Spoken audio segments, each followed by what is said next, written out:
अगली बार जब आप सड़क पर किसी भिखारी को भीख मांगते हुए देखें, जरा ध्यान दीजिए।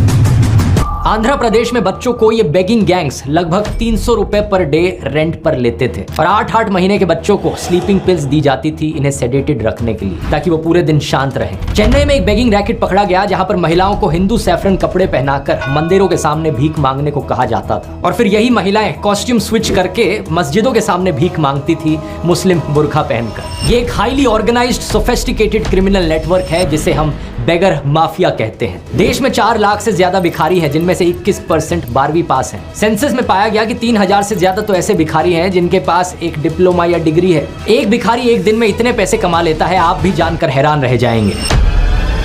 नमस्कार दोस्तों, साल 2022 की बात है। एक daily veg labourer Suresh Manjhi काम की तलाश में बिहार से कानपुर आया था। ये कानपुर के यशोदा नगर स्लम क्लस्टर में रह रहा था। एक दिन इसकी मुलाकात होती है विजय नाम के एक आदमी से जो इसे काम दिलाने की बात करता है। इसके लिए ये इसे कानपुर के झक्करकट्टी ब्रिज के नीचे आने को कहता है। लेकिन अगले दिन जैसे ही सुरेश वहां पर पहुंचता है, अचानक से इसके पीछे से कोई आता है, इसे मुंह पर काला कपड़ा डालकर इसे किडनैप कर लेता है। इसके बाद सुरेश को इंटॉक्सिकेट किया जाता है जिससे वो बेहोश हो जाए और फिर उसकी आंखों में एक केमिकल इंजेक्ट किया जाता है जिससे वो अंधा हो जाता है। इसी के साथ सुरेश की हाथों की सभी उंगलियां भी काट दी जाती हैं और शरीर के कई हिस्सों पर चोट के निशान छोड़ दिए जाते हैं। ये सब किया गया ताकि सुरेश भीख मांगने के लिए सूटेबल बन जाए।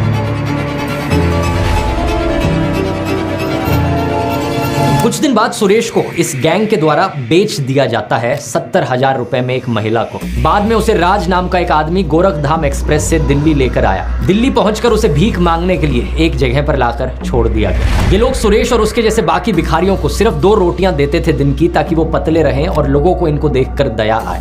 और हर दिन इसके अलावा इन्हें टॉर्चर किया जाता, शरीर में बार बार कोई ना कोई केमिकल इंजेक्ट किया जाता। समय के साथ साथ क्रूरताएं इस हद तक पहुंच गई कि सुरेश का शरीर और बर्दाश्त नहीं कर सका। उसे इन्फेक्शन हो गया। उसकी हालत इतनी खराब हो गई कि वो पैसे के लिए भीख मांगने भी बाहर नहीं निकल सकता। अब जिस गैंग के लोगों ने उसको खरीदा था वो सुरेश की रिप्लेसमेंट चाहते थे। सुरेश की खराब हेल्थ को देखकर राज ने सुरेश को विजय के साथ कानपुर वापस भेज दिया, लेकिन कानपुर में भी जबरदस्ती उससे भीख मंगवाने का काम जारी रखा गया। सुरेश को सुबह से लेकर शाम तक बिना ब्रेक के शहर के मेन चौराहों पर खड़ा रहना पड़ता भीख मांगने के लिए। जो भी भीख मांग कर पैसा वो कलेक्ट करता, दिन के अंत में उसके किडनैपर्स सारा पैसा जब्त कर लेते। कुछ महीनों बाद जब सुरेश की हालत और बिगड़ गई तो उसके किडनैपर्स उसे डंप करके चले गए। उसके बाद जैसे तैसे करके सुरेश अपने घर पहुंच पाया और उसकी हालत इतनी खराब थी कि उसके परिवार के लोग भी उसे पहचान ना सके। ये कोई इमेजिनरी कहानी नहीं है दोस्तों। हालांकि कहानी को दोहराते वक्त AI वीडियोस का इस्तेमाल किया गया आपको इस कहानी को दिखाने के लिए, लेकिन ये सच में हुआ। यहाँ स्क्रीन पर आप सुरेश के असली फोटोज देख सकते हैं। बाद में एक लोकल MLA ने इनकी परिवार की मदद करी कंप्लेन कराने में, जिसकी वजह से ये खबर पब्लिक में आ पाई। साथ ले जाकर उसका हाथ पैर तोड़ा गया। भीख मंगवाने का मामला सामने आया। सुनसान स्थान पर हाथ पैर तोड़ दिए और 12 दिनों तक अपने घर में कैद रखा। बाद में दांत तोड़ दिए गए, आंखों को भी नुकसान पहुंचाया गया।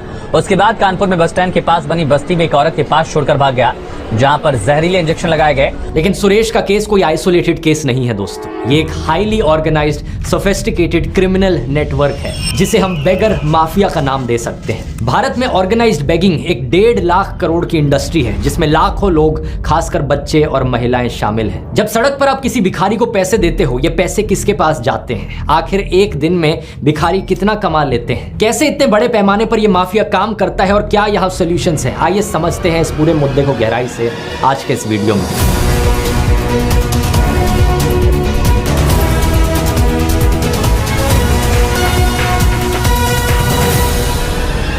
इस वीडियो को शुरू करने से पहले मैं बताना चाहूंगा, सबसे पहले हमें यह समझना होगा कि ये कौन लोग हैं जो भीख मांग रहे हैं और ये भीख मांग क्यों रहे हैं। 2021 में इंस्टीट्यूट फॉर ह्यूमन डेवलपमेंट और दिल्ली सरकार के डिपार्टमेंट ऑफ सोशल वेलफेयर ने एक रिपोर्ट निकाली थी। इस मुद्दे पर एक बड़ी डिटेल्ड एनालिसिस करी थी जिससे यह सामने आया कि भीख मांगने के पीछे 2 मेन कारण होते हैं, मजबूरी और चॉइस। ज्यादातर लोग जो भीख मांगते हैं उनकी मजबूरी के कारण उन्होंने भीख मांगनी शुरू करी थी। करीब 62% लोग गरीबी के कारण, 45% लोग बेरोजगारी के कारण, 24% लोग बुढ़ापे, डिसेबल्ड होने या बीमार होने के कारण, 6% औरतें विधवा होने के कारण और 3% लोग ड्रग्स या नशे के लत के कारण भीख मांगते हैं। कोविड-19 लॉकडाउन के कारण नौकरी जाने की वजह से भी बहुत से लोग बेगिंग की ओर धकेले गए थे। लेकिन कुछ लोग ऐसे भी हैं जो बाय चॉइस भीख मांगते हैं। वो भीख इसलिए नहीं मांग रहे क्योंकि वो मजबूर हैं, वो भीख इसलिए मांग रहे हैं क्योंकि वो करना चाहते हैं। करीब 12% भीख मांगने वाले लोग इसे इजी मनी समझते हैं, 7% लोग आदत की वजह से कर रहे हैं और 6% हेरिडिटरी भीख मांगते हैं। 3% लोग धार्मिक कारणों की वजह से भी भिक्षा मांगते हैं। इस रिपोर्ट के सर्वे से यह भी पता चलता है कि करीब 20% भिखारी भीख मांगने के साथ साथ किसी न किसी प्रकार का कोई और पार्ट टाइम काम भी करते हैं। कुछ लोग मजदूरी करते हैं, कुछ कबाड़ी हैं, कुछ स्ट्रीट वेंडर्स हैं, कुछ रिक्शा चलाते हैं, तो कुछ सिक्योरिटी गार्ड, बूट पॉलिश करना, कार साफ करना और हेल्पर जैसे काम करते हैं। लेकिन रोजाना काम नहीं है और कमाई कम है, इसलिए ये लोग भीख भी मांगते हैं। अब जब बात इनकी कमाई पर आती है तो सोशल मीडिया में बहुत सारे मिसकंसेप्शंस हैं इस चीज को लेकर। आपको क्या लगता है दोस्तों, एक भिखारी एक दिन का कितना कमा लेता होगा? जरा नीचे कमेंट्स में लिखकर बताओ। यहाँ वीडियो को पॉज कर सकते हो। रिपोर्ट कहती है 32% लोग रोज के 100 रुपए से भी कम कमा पाते हैं। 33% लोग रोज 100 से 200 रुपए के बीच कमाते हैं। 22% लोग ऐसे हैं जो 200 से 400 रुपए के बीच कमाते हैं और केवल 1% भिखारी ही ऐसे हैं जो 400 रुपए से ज्यादा कमा पाते हैं एक दिन के। अगर आप ये भी मान लो कि ये लोग हर रोज भीख मांगते हैं तो भी इनमें से मेजॉरिटी लोगों की मंथली कमाई 3000-6000 रुपए से ज्यादा की नहीं होती। इसे दिल्ली में एक अनस्किल्ड मजदूर की ऑफिशियल मिनिमम वेज से कंपेयर करो जो होती है 15,908 रुपए पर मंथ। इतनी कम कमाई, और अब सोच कर देखो इनमें से कई सारे लोग तो ऐसे हैं जो किसी ना किसी माफिया का शिकार हैं। तो जो पैसा ये कमा रहे हैं वो खुद के लिए भी नहीं रख पाते। दिन खत्म होने के बाद इन्हें अपना सारा पैसा अपने गैंग लीडर को देना होता है। इस पूरे माफिया ऑपरेशन को वैसे समझने के लिए पहले हमें यह समझना होगा कि इन लोगों को रिक्रूट कैसे किया जाता है। ऑर्गेनाइज्ड बेगिंग रिंग्स सबसे कमजोर लोगों को अपना टारगेट बनाते हैं। इनके प्राइम टारगेट्स होते हैं बच्चे। बहुत से बच्चों को किडनैप किया जाता है, उनकी ट्रैफिकिंग करी जाती है और यहाँ तक कि गरीब परिवारों को झूठे वादे करके उनके बच्चों को माफिया को बेच भी दिया जाता है। इंडिया में हर साल अप्रोक्सीमेटली 60,000 बच्चे गायब होते हैं और इसमें से बड़ी संख्या के बच्चों को जबरदस्ती बेगिंग के काम में लगाया जाता है। कुछ गैंग्स तो अक्सर बच्चों को रेंट पर भी ले लेते हैं उनसे भीख मंगवाने के लिए। डेस्परेट गरीब पेरेंट्स जिनके पास और कोई कमाई का जरिया नहीं बच जाता, वो अपने बच्चों को रेंट पर दे भी देते हैं कुछ पैसों के बदले। अरे ये लम्मा, ये बच्चे का क्या गुड़गुड़ चालू है तुम लोग का? अरे इसको कितना बार बोली मैं, ऐसा साउथ का स्टार माफिक मोटा बच्चा लेकर घूमेगा तो कौन पैसा देगा? किसी को दया ही नहीं आती है। मेरा बच्चा, इसको बोला भाड़ा कम करने को। अरे क्या भाड़ा कम करना, परिवर्तन नहीं तो छोड़ देना, मैं दूसरे सिग्नल पे चढ़ाएगी मेरे बाबला को। चल रहे। उदाहरण के तौर पर आंध्र प्रदेश में बेबीज को बेगिंग गैंग्स लगभग 300 रुपए प्रतिदिन रेंट पर लेते थे और इन बेबीज को ओपियम या स्लीपिंग पिल से सेडेटेड रखते थे ताकि वो पूरे दिन शांत रहें, रोए ना। एक और उदाहरण कोलकाता बेस्ड एक बेगिंग रिंग जिसमें बांग्लादेशी और इंडियन मेंबर्स दोनों थे। 8 साल तक छोटे लड़कों को रूरल एरिया से किडनैप करके उन्हें ट्रेन्स और स्टेशन पर भीख मंगवाते थे। एक केस में तो इन्फेंट्स को कफ सिरप दी जाती थी ताकि उन्हें नशे में रखा जा सके। इसे ट्रैफिकिंग कहा जाता है और इन बच्चों को एजुकेशन और बेसिक राइट्स के बारे में कभी नहीं बताया जाता। ये हैंडलर्स अक्सर बच्चों को भूखा भी रखते हैं ताकि वो दुबले पतले दिखे, रोते हुए दिखे, जिससे पब्लिक उन्हें देखकर ज्यादा सिंपैथी फील करे और ज्यादा पैसे दे। सबसे खौफनाक केसेस के बारे में मैं ज्यादा डिस्कस नहीं करूंगा क्योंकि बहुत ही डिस्टर्बिंग डिटेल्स हैं जो सुरेश की कहानी में हुआ, सुरेश के साथ किया गया, वही अक्सर कुछ गैंग मेंबर्स बच्चों के साथ भी करते हैं। बेगिंग माफिया भीख मांगने को एक बिजनेस की तरह चलाता है। ज्यादा से ज्यादा पैसे इकट्ठे करना और भिखारियों पर कंट्रोल बनाए रखना अलग अलग तरीकों से। यहाँ पर टेरिटोरियल कंट्रोल भी देखने को मिलता है। जो गैंग्स होते हैं वो अपना अलग अलग एरिया बांट लेते हैं और गैंग्स ये भी जानते हैं कि सबसे ज्यादा पैसे कौन से एरियाज में मिलेंगे। मंदिर के पास, मस्जिद के पास, ट्रेन स्टेशन पर, बस स्टैंड्स पर, जहाँ जहाँ ज्यादा लोगों की भीड़ देखने को मिलती है। इन गैंग्स को ये भी पता होता है कौन से एरियाज में कौन से भिखारी भीख मांग रहे हैं और अगर कोई भिखारी इंडिपेंडेंटली भीख मांगना चाहता है बिना इस गैंग का हिस्सा बने तो उसे बहुत स्ट्रगल करना पड़ता है क्योंकि इन गैंग्स को बहुत सारी चीजें पता है जो एक इंडिपेंडेंट भिखारी को ना पता। इधर क्या है, हफ्ते के हफ्ता पैसा दो तो म्युनिसिपैलिटी, पुलिस कोई भी आसपास नहीं फटकती। सब इधर हफ्ता देते हैं और छाती ठोक के धंधा करते हैं। ये गैंग्स के लीडर्स आपस में बातचीत करके अलग अलग इवेंट्स और फेस्टिवल्स की भी प्लानिंग करते हैं। यहाँ ऐसा भी नहीं है कि हर गैंग बड़े ही क्रूर और डीह्यूमनाइजिंग तरीके से बिहेव करे भिखारियों के साथ। चेन्नई में एक बुजुर्ग भिखारी ने बताया कि उनके ग्रुप का लीडर हर शाम सबकी कमाई को इकट्ठा करके इन्हें सभी मेंबर्स में बराबर बांट देता था और अपना शेयर अलग से रख लेता था, और इस शेयर के बदले ये लीडर प्लानिंग करते थे कि क्या और कैसे करना है। ये भिखारियों को एक शहर में हो रहे अलग अलग रिलीजियस फेस्टिवल्स और फंक्शंस के बारे में टिप देते थे। उन्हें बताया जाता था कि वो वहाँ कैसे पहुँच सकते हैं, जैसे कि कोई शहर में किसी की शादी हो रही है या किसी का कोई और फंक्शन होने वाला है। ये पूरा गेम एक ऐसे लेवल पर खेला जा रहा है जो एक आम इंसान के लिए इमेजिन करना मुश्किल है। ये लगातार अपनी टैक्टिक्स को फाइन ट्यून करते रहते हैं। चेन्नई में एक केस देखा गया जहाँ पर महिलाओं को मंदिरों के सामने हिंदू सैफरन रोब्स पहनकर भेजा जाता था, और उन्हीं महिलाओं को बाद में कॉस्ट्यूम स्विच कराकर मुस्लिम बुर्का पहनाकर मस्जिदों के सामने भीख मांगने के लिए भेजा जाता है। जो भी हिंदूज और मुस्लिम्स मंदिरों में जा रहे हैं, मस्जिदों में जा रहे हैं, उनके खुले दिल का फायदा उठाने के लिए यहाँ पर भिखारियों की अपीयरेंस ही बदल दी जाती है। 2010 की ये खबर है। 13 साल के भीमप्पा नाम के एक बच्चे ने बताया कि एक बार ट्रैफिक सिग्नल पर एक औरत ने कार में उसे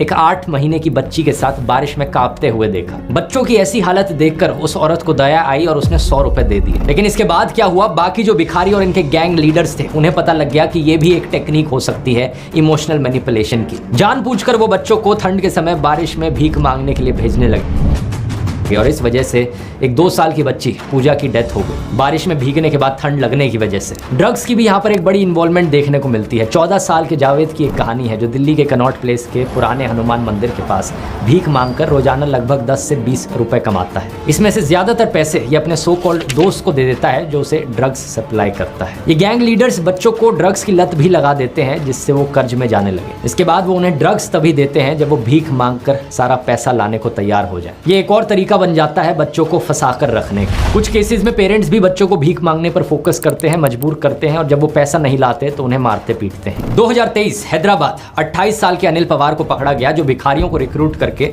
उनसे पॉश इलाकों में भीख मंगवाता था। शाम तक उसे भिखारियों से 6000 रुपए तक मिल जाते थे, जिसमें से वो केवल 200 रुपए भिखारियों को मजदूरी के तौर पर देता था। कई बार देखा गया है कि बेगिंग माफिया के पास पॉलिटिकल बैकिंग भी होती है। आंध्र प्रदेश में जब एनजीओज ने बच्चों को रेस्क्यू करने की कोशिश की तो लोकल पॉलिटिशियंस ने बेगिंग माफिया को बचाया। इस खबर को देखिए, 2017 की खबर है ये। एनजीओज बता रहे हैं कि उनके लिए काम करना कितना मुश्किल है क्योंकि पॉलिटिकल प्रेशर बहुत ज्यादा होता है। 2009 में बेंगलुरु में तो एक बहुत ही अजीबोगरीब मामला सामने आया जिसमें एक नैनी जो एक अमीर परिवार के बच्चों की देखभाल का काम कर रही थी, वो इस परिवार के बच्चे को फटे पुराने कपड़े पहनाकर ड्रग्स से बेहोश करके 100 रुपए के किराए पर बेगर गैंग को दे देती। पेरेंट्स को लगता बच्चा अच्छा खासा समय बिता रहा है, नैनी के साथ खुश होगा, लेकिन एक्चुअली में उस बच्चे को रेंट पर दिया जा रहा था दिन के समय में। इस सबसे आपको पता चल जाना चाहिए कि इस ऑर्गेनाइज्ड बेगिंग माफिया की पहुंच कहां तक है। ऐसे में सवाल उठता है कि सरकार यहां क्या कर रही है इस सबको रोकने के लिए। आजाद भारत में बेगिंग के खिलाफ पहला कानून Bombay prevention of beggary act 1959 आया था। इसके अंडर जो भी इंसान भीख मांगता हुआ पकड़ा गया उसे 10 साल तक की सजा सुनाई जा सकती थी। इसके तहत एक चीफ कमिश्नर भिखारियों को हिरासत में लेकर एक इंस्टीट्यूशन में डालने का आदेश दे सकता है और उसे वहां कितने भी समय के लिए रखा जा सकता है। जब इस कानून को लागू किया गया तो कई बेघर लोग बहुत समय तक इन इंस्टीट्यूशंस में बंद रहते थे। बहुत लोगों ने इस कानून को क्रिटिसाइज किया। यह एक्ट इसलिए गड़बड़ था क्योंकि बेगिंग गैंग्स और ऑर्गेनाइजर्स का कुछ नहीं किया जा रहा और सारी सजा यहाँ पर भिखारियों को दी जा रही है। बेचारे भिखारी जो खुद विक्टिम है इन बेगिंग गैंग्स का।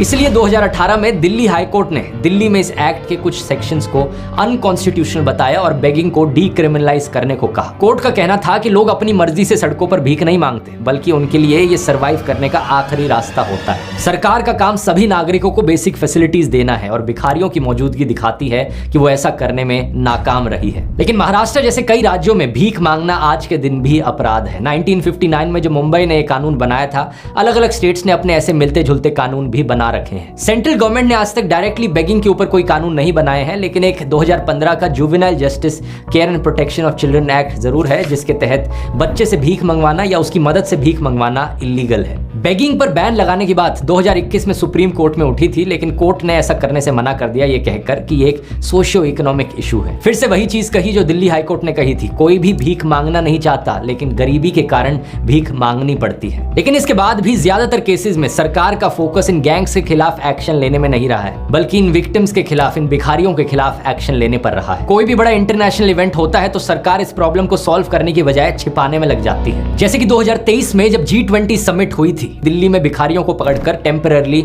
शेल्टर होम्स में डाल दिया गया ताकि दुनिया की नजरों से इन्हें छुपाया जा सके। ऐसे ही नवंबर 2017 में जब यूएस प्रेसिडेंट डोनाल्ड ट्रंप की वाइफ इवांका ट्रंप हैदराबाद आई थी तो शहर ने टेम्परेरली बेगिंग पर बैन लगा दिया और पुलिस ने सभी भिखारियों को पकड़कर रिहैबिलिटेशन सेंटर में डाल दिया। इसके अलावा इन इवेंट्स के दौरान अक्सर बड़े बड़े पर्दे भी लगा दिए जाते हैं कई लोकेलिटीज और स्लम एरियाज के बाहर, ताकि कोई भी सड़क पर चलने वाला ये ना देख सके और ये सारी प्रॉब्लम्स उनसे छिपी रहे। इससे पिछली सरकारों ने भी ऐसा ही किया है। 2010 में जब दिल्ली में कॉमनवेल्थ गेम्स हुए थे तब सैकड़ों भिखारियों को जबरदस्ती ट्रेन और ट्रक्स में भरकर दूसरे शहरों में भेजा गया और उनसे कहा गया जब तक गेम्स खत्म नहीं हो जाते तब तक वापस नहीं आना। ऐसे में सवाल ये उठता है कि इस प्रॉब्लम का असली सॉल्यूशन क्या है? असली सॉल्यूशन है भिखारियों को रेस्क्यू करने के बाद उन्हें कुछ समय के लिए गवर्नमेंट रन शेल्टर्स और रिफॉर्म होम्स में रखा जाए। उसके बाद ये डिसाइड किया जाना चाहिए कि इन लोगों को अपने परिवार के पास वापस भेजा जाए या नहीं। अगर नहीं तो सरकार को चाइल्ड केयर इंस्टीट्यूशंस बनाने की जरूरत है जो इनको काउंसलिंग, एजुकेशन और ट्रेनिंग दे, जिससे इनके पास फ्यूचर में कुछ काम करने का ऑप्शन रहे। असलियत में कई बार सरकारों ने ऐसा करने की कोशिश भी की है लेकिन इंप्लीमेंटेशन पूरी तरीके से फेल रही है। जैसे कि उदाहरण के तौर पे दिल्ली सरकार ने लामपुर गांव में भिखारियों के लिए एक रिहैबिलिटेशन सेवा सदन बनाया था। इसे कई दशकों पहले बनाया गया था। इसमें 5 घर